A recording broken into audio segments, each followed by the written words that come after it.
Hello दोस्तों, muse YouTube channel में आपका स्वागत है।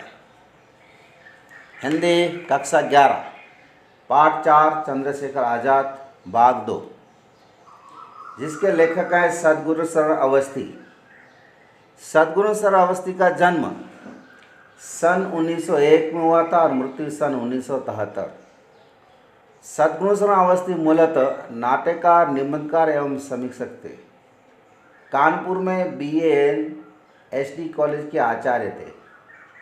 श्री अवस्थी का लेखन उनके जीवन काल से जुड़ा हुआ था, जो मूलतः प्रेरणादायक है। प्रस्तुत संस्मरण में लेखक ने चंद्रशेखर आज़ाद से जुड़ी हुई स्मृतियों के माध्यम से उनके जीवन के व्यक्तित्व तथा उनकी निडरता पर दृष्टिपात किया है। असाधारण प्रतिभा के धनी चंद्रशेखर आज़ाद शक्ति के पुंज थे। उन्हें अपने आप पर पूर्ण विश्वास था। आकर्षक व्यक्तित्व, निडर, आत्मनिर्भर, मितभाषी इस वीर पुरुष को सर्वज्ञ कहने से लेखक को बड़ी चोट पहुंचती है। उनसे जुड़ी उनकी सूक्ष्म बातों पर लेखक ने प्रकाश डाला है। उन्हें सर्वज्ञ कहते चोट लगती है। न जाने इनकी स्मृति आज क्यों सजग हो उठी है। भूलना एक महान गुण है, वो समय का विस्तार है। स्मृति के बोझ का वो विश्राम है। शरीर में लगे हुए खरोचे, देह में लगे हुए घाव समय के साथ सूखते हैं और भरते हैं। मन पर लगी हुई चोट, हृदय पर लगा हुआ आघात विस्मृति के सहारे ही ठीक हो पाता है। स्मृति की तीव्रता शास्त्रों की अनुशीलन और पुस्तकों के स्वाध्याय से मिलती है, और विस्मृति का वरदान संतों के संसर्ग और विराग के अनुष्ठान से प्राप्त होता है। यदि संसार में विस्मृति स्वयं सिद्ध न हो तो लोग अपने आप प्रतिदिन अपने घाव कुरेदते रहे और जीवन कोड की खाज हो जाए। क्षण आते हैं और चले जाते हैं, उनके आवर्तन में स्मृति की छाप लगती है और धुलती चलती है। धुले हुए पाटों के भीतर से भी कुछ आकार झांक कर रूपरेखा से परिचय कराते हैं। ये आकार क्षण के श्रृंगार भी हो सकते हैं, चाहे शब्द कितने ही सुखमय हो, और वे आकार क्षणों के अभिशाप भी हो सकते हैं, चाहे शब्द कितने ही सुखपूर्ण हो या दुखपूर्ण हो। वे व्यक्ति, वे घटनाएं, वे परिस्थितियां धन्य हैं जिनकी अमिट छाप क्षणों का श्रृंगार है। उनके लिए विस्मृति के समय के प्रवाह को रोककर समय घंटों प्रतीक्षा करती है। मन में संतोष और विराग स्वतः वर्षा हुआ करती है। चंद्रशेखर एक ऐसे ही व्यक्ति, ऐसी ही घटना और ऐसी ही परिस्थिति थे। उनकी स्मृति मन का प्रणय है। मेरी न जाने कितने बार उनसे भेंट हुई होगी। मेरे छोटे भाई के मित्र होने के कारण वे मुझे हमेशा भैया कहा करते थे।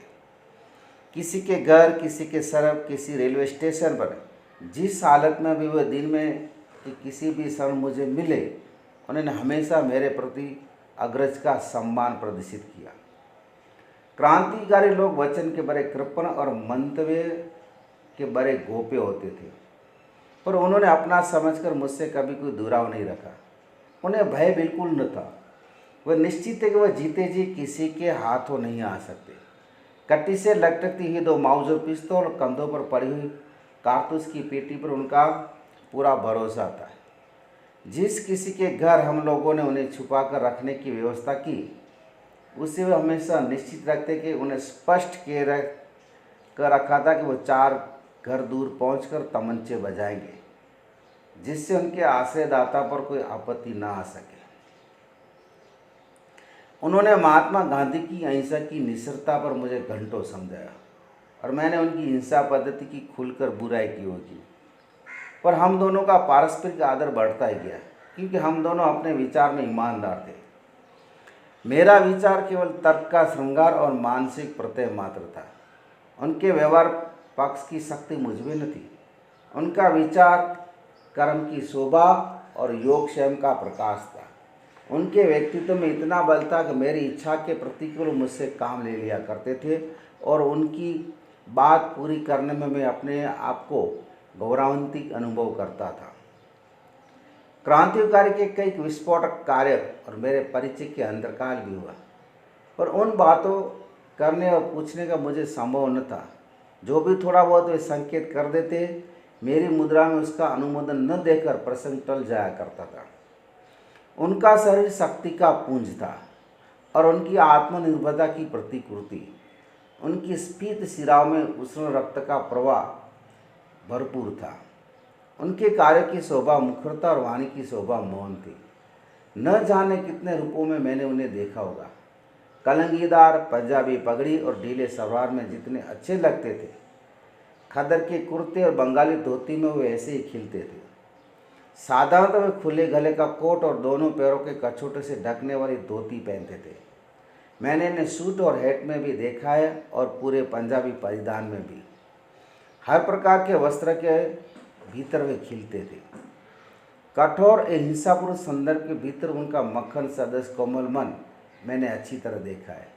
उनकी वीरता में जो उग्रता थी, उसका लक्ष्य राजनीतिक अपराध था और भारत को स्वतंत्र कराने की बलवंती आकांक्षा थी।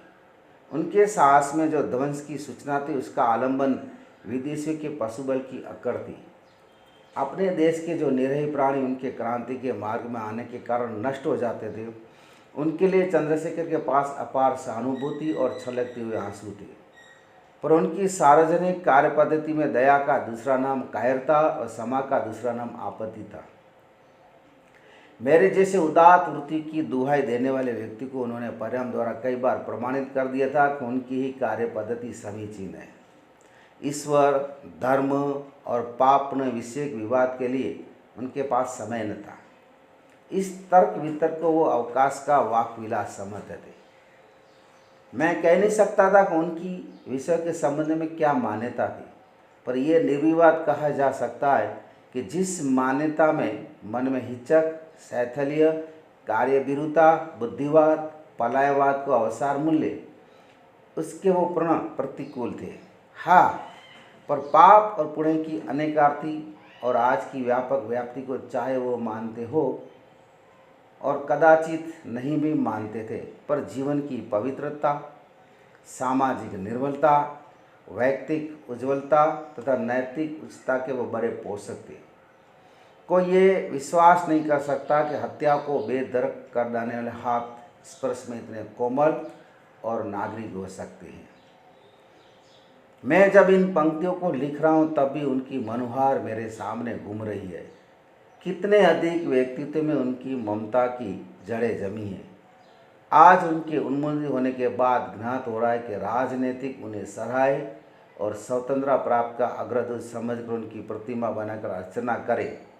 इतिहासकार अपनी पुस्तकों की उनकी प्रशंसा से सजावे और उनके महत्व का निर्णय करे। साहित्य उन पर उपन्यास, कहानियाँ, काव्य की रचना करके उन्हें अमर बना दे। संपादक घर उन पर लेख और टिप्पणियाँ लिखकर उनके साथी और सहकारी सभाओं में भाषण दे और एकांत में आंसू बहाए। परंतु मेरे ऐसे अलग देखने वाले, किंतु निकट अनुभव करने वाले, कर्म क्षेत्रों से कोसों दूर प्राणी केवल धवल कागज पर कुछ काली सतरें खींचने के अतिरिक्त कर ही क्या सकता है। इन पंक्तियों को उकसाने वाले भी वही हैं। उन्हीं की स्मृति तक पहुँचने के लिए उन्हीं की स्मृति को आज की पंक्तियाँ अर्पित है।